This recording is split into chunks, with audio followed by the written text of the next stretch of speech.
ಬೆಂಗಳೂರು ನಗರದ ಇಂದಿರಾನಗರಲ್ಲಿ ಒಂದು ದೊಡ್ಡದ ರಹಸ್ಯ ಮನೆ ಇತ್ತು. ಅಲ್ಲಿರೋ ನೇಬರ್ಸ್ ಎಲ್ಲ ಆ ಮನೆ ಬಗ್ಗೆ ಏನೋ ರಹಸ್ಯವಿದೆ ಅಂತ ಮಾತನಾಡುತ್ತಿದ್ದರು. ಮಹೇಶ್ ಅಂತ ಹುಡುಗ ಅವರು ತಂದೆ ತಾಯಿಯ ಜೊತೆ ಆ ಮನೆಯಲ್ಲಿ ಇದ್ದನು. ಆ ಮನೆ ಒಂದು ದೊಡ್ಡ ರಹಸ್ಯವು ಪುರಾಣ ಕಾಲದಿಂದ ಅಲ್ಲಿ ಇತ್ತು. ಅದು ಏನು ಮಿಸ್ಟೀರಿಯಸ್ ಅಂತ ಅವರ ತಂದೆ ತಾಯಿ ಯಾವತ್ತೂ ಅದನ್ನು ಕೇರ್ ಮಾಡಿಲ್ಲ.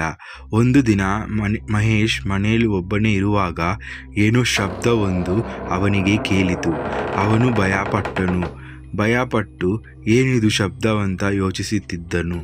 ಆಮೇಲೆ ಯಾರಿದು ಅಂತ ಕೇಳಕ್ಕೆ ಹೋದರೆ ಅವನಿಗೆ ಯಾವುದೇ ಒಂದು ಆನ್ಸರ್ ಸಿಗಲಿಲ್ಲ. ಆಯಿತು, ಇದು ಏನಿದು ಶಬ್ದ ಅಂತ ಮುಂದೋಗಿ ಮೇಲೆ ನೋಡೋಣ ಅಂತ ಅವನ ರೂಮ್ ಹತ್ತಿರ ಹೋಗುತ್ತಿದ್ದ. ಹೋಗ್ತಾ ತಿರ್ಗಾ ಆ ಶಬ್ದ ಅವನಿಗೆ ಕೇಳಿತು. ಹೋಗಲೇಬೇಕು ಅಂತ ಬೇಗ ಅವನ ರೂಮ್ ಹತ್ತಿರ ಹೋಗುತ್ತಾನೆ. ರೂಮ್ ಹತ್ತಿರ ಹೋಗಿದ ತಕ್ಷಣ ಆ ಡೋರ್ ಸ್ವಲ್ಪ ಓಪನ್ ಆಗಿತ್ತು. ಯಾರಿದು ಓಪನ್ ಮಾಡಿದ್ದು, ನನಗೆ ಗೊತ್ತಿಲ್ವೇ ಅಂತ ಮಹೇಶ್ ಅಂದ್ಕೊಂಡಿದ್ದ. ಸರಿ, ಹೇಗಾದರೂ ಮಾಡಿ ಒಳಗಡೆ ಹೋಗೋಣ ಅಂತ ಅವನು ಒಳಗಡೆ ಹೋಗುತ್ತಾನೆ. ಒಳಗಡೆ ಹೋಗಿದ ತಕ್ಷಣ ಅವನ ಬೆಡ್ ಕೆಳಗಡೆ ಒಂದು ಬೆಳಕಿತ್ತು, ಒಂದು ಬಾಕ್ಸ್ ಒಳಗಡೆ. ಹೇಗಾದರೂ ತೆಗೆಯೋಣ ಅಂತ ಅವನು ಆ ಬಾಕ್ಸ್ ಹತ್ರ ಹೋಗಿ ಬಾಕ್ಸ್ ಮೇಲೆ ಏನೋ ವಿಚಿತ್ರವಾಗಿ ಬರೆದಿತ್ತು. ಸರಿ, ಆ ಬಾಕ್ಸನ್ನು ಅವನು ತೆಗೆದು ಓಪನ್ ಮಾಡೋಕ್ಕೆ ಟ್ರೈ ಮಾಡ್ದ. ಓಪನ್ ಮಾಡಿದ ತಕ್ಷಣವೇ ಆ ರೂಮ್ ಫುಲ್ಲಾಗಿ ಒಂದು ಬೆಳಕು ಬಂತು. ಆಮೇಲೆ ಮಹೇಶ್ ಅನ್ಕಾನ್ಷಿಯಸ್ ಆಗಿ ಬಿದ್ದ. ಕಾನ್ಷಿಯಸ್ಸಲ್ಲಿ ಬಂದಾಗ ಒಂದು ರಹಸ್ಯದ ಮಿಸ್ಟೀರಿಯಸ್ ಪ್ಲೇಸ್ ಕಲರ್ಫುಲ್ ಆಗಿತ್ತು. ಅಲ್ಲಿ ಅವನು ಕಂಡ. ಯಾವ ಜಾಗ ಇದು, ಏನಿದು ಅಂತ ಅವನು ಅಂದ್ಕೊಂಡ.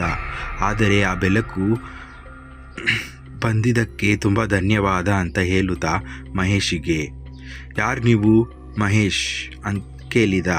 ಆದರೆ ಆ ಬೆಳಕು, ನಾನು ನಿಮ್ಮ ಪುರಾಣ ಕಾಲದಿಂದ ಇದ್ದೀನಿ. ಈ ಮನೆ ಒಂದು ರಹಸ್ಯದಿಂದ ತುಂಬಿದೆ. ನೀನು ನನಗೆ ಒಂದು ಕೆಲಸ ಮಾಡಬೇಕು.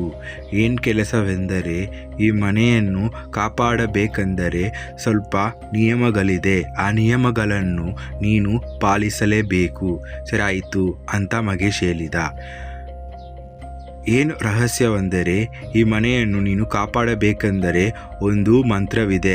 ಆ ಮಂತ್ರವನ್ನು ನೀನು ಓದಬೇಕೆಂದರೆ ನಿನ್ನ ಮನಸ್ಸಲ್ಲಿರುವ ಭಯನೆಲ್ಲ ಬಿಸಾಕಿ ನೀನು ಓದಬೇಕು. ಸರಿ, ಆಯಿತು ಅಂತ ಮಹೇಶ್ ಆ ಮಂತ್ರವನ್ನು ಓದುತ್ತಾನೆ. ಓದಿದ ತಕ್ಷಣವೇ ಅವನ ರೂಮಿಗೆ ತಲುಪಿ ಬರುತ್ತಾನೆ. ಆ ಬಾಕ್ಸ್ ಅಲ್ಲೇ ಬಿದ್ದಿರುತ್ತೆ. ಮಹೇಶ್ ಅನ್ಕೊತಾನೆ, ಈ ಮನೆಯನ್ನು ಕಾಪಾಡಬೇಕೆಂದರೆ ನಿಯಮಗಳಿಂದ ನಡೆಯಬೇಕು ಅಂತ ಅಂದ್ಕೊಂಡಿದ್ದ. ಸೊ ಈ ಕತೆಗೆ ಮಾರಲ್ ಆಫ್ ದ ಸ್ಟೋರಿ ಬಂದು, ಯಾವುದೇ ರಹಸ್ಯವು ಹಿಂದೆ ಏನೋ ಒಂದಿರುತ್ತೆ. ಯಾವತ್ತೂ ಪೇಷನ್ಸ್ ಮತ್ತು ಡಿಟರ್ಮಿನೇಷನ್ ಇರಬೇಕು.